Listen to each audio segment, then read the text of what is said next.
You don't need me to tell you that fuel prices are ridiculous right now. We're fast approaching £2 a litre here in the UK, so you don't want to be wasting petrol if you can avoid it. Here are some ways to save fuel on your next ride. These are all things that you can do for free and they take very little time, so they're well worth it.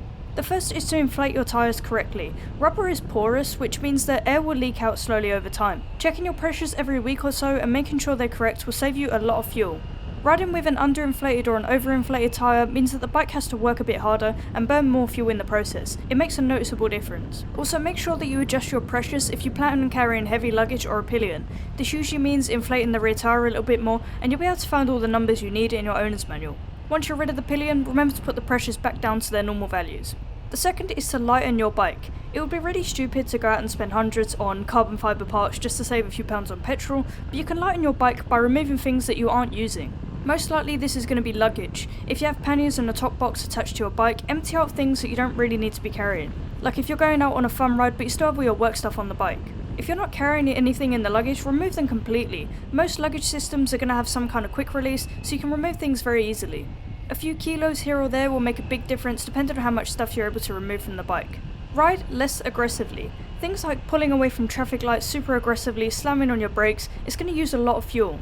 It's much better for fuel consumption to ride in a smoother way, and can actually be a fair bit safer too. Lifting your vision and anticipating traffic lights changing or cars pulling out will help to reduce harsh braking. My bike has a symbol that comes up on the display whenever I'm riding in an eco-friendly way, so I know what gear to be in to save fuel at any given speed. Yours might have something similar. Braking hard into corners and ringing the bike out on the exit might be a fun way to ride, but it's not going to be very efficient. Keep your cruising speed low. If you make a lot of long motorway journeys, it can be more fuel efficient to keep your speed down to about 60 to 65 miles an hour. Of course, when you're choosing your speed, safety has to come before fuel economy, but letting your bike cruise at a slightly slower speed can save a fair bit of fuel. A lot of the time you end up getting to your destination at about the same time anyway, since even if you ride faster, it's inevitable that you're just going to get caught in traffic eventually anyway. Try and avoid stop-start traffic. I live in London where this is pretty much impossible to do, but anytime you're caught in stop-start traffic, your fuel economy is going to be really bad. See if there's a quieter route that you can take, and things like filtering to skip large chunks of traffic can help avoid heavy congestion. Service your bike. Fresh fluids, a well-lubed and adjusted chain are going to make your bike very happy, improve performance and increase fuel economy too. You'll be able to check your owner's manual to see how often you'd have to do things like fluid changes, but checking and adjusting your chain should typically be done every few hundred miles or so. Staying on top of this is going to increase the lifespan of your bike and save you a bit of petrol too. Use the recommended fuel for your bike. I made a video recently about whether super unleaded is worth it, and I found that for my bike it made no difference compared to normal unleaded, so spending extra on so-called better fuel would be a massive waste of money for me. This really depends on what bike you're riding, so consult your owner's manual to see what fuel is recommended and use that. Don't use cheap fuel if your bike requires premium because you'll damage it, but using premium when your bike only needs the cheap stuff could end up being very wasteful. And finally, make your next bike a more efficient one.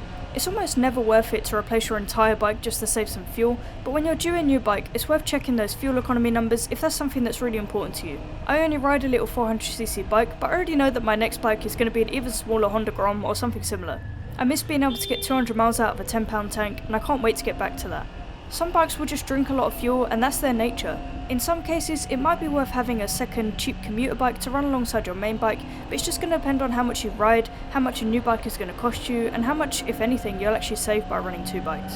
Run the numbers and see what works best for you. Apart from replacing your bike, these are all pretty small changes you can make to your current bike to make it run a little bit more efficiently, but altogether they can add up and make a pretty significant improvement to your fuel economy.